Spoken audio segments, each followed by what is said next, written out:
कहानी हमें ले चलती है सहारनपुर, जहां एक शादी में कुछ बहुत अलग हुआ।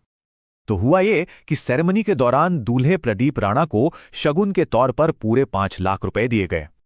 पर उन्होंने जो किया उसने सबको हैरान कर दिया। उन्होंने बहुत प्यार से वो सारे पैसे लेने से मना कर दिया और पूरी रकम वापस कर दी। और वजह उन्होंने बहुत सीधी और दमदार बताई कि दुल्हन ही असली दहेज है। इस एक लाइन ने दहेज के मायने ही बदल दिए। और एक बात और, प्रदीप और उनकी दुल्हन अन्नू, जो उनके इस फैसले से बेहद खुश थीं, दोनों ही काफी पढ़े लिखे हैं। इससे ये भी पता चलता है कि ये कोई अचानक लिया गया फैसला नहीं था, बल्कि एक सोचा समझा कदम था। अब मजे की बात यह है कि ये अकेला मामला नहीं है। एक और कहानी है बिल्कुल ऐसी ही, जो हमें दिखाती है कि ये एक नई सोच की शुरुआत हो सकती है।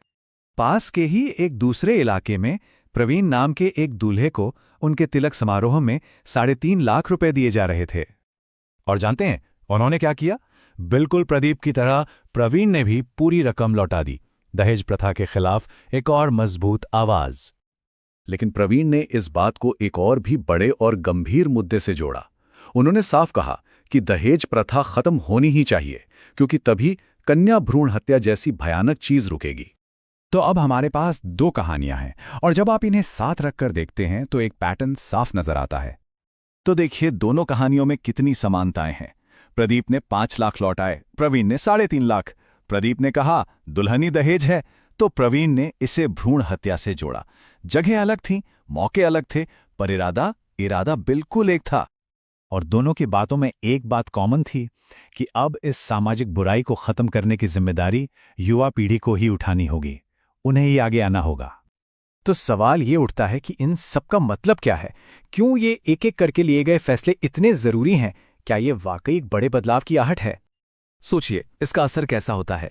बिल्कुल पानी में फेंके गए पत्थर की तरह, जिसकी लहरें दूर तक जाती हैं। ये सिर्फ 2 शादियों की बात नहीं रह जाती। ये समाज में जागरूकता फैलाता है, दूसरे नौजवानों को हिम्मत देता है और परिवारों पर से बोझ कम करता है। जाहिर है, हर तरफ इन कदमों की तारीफ हो रही है।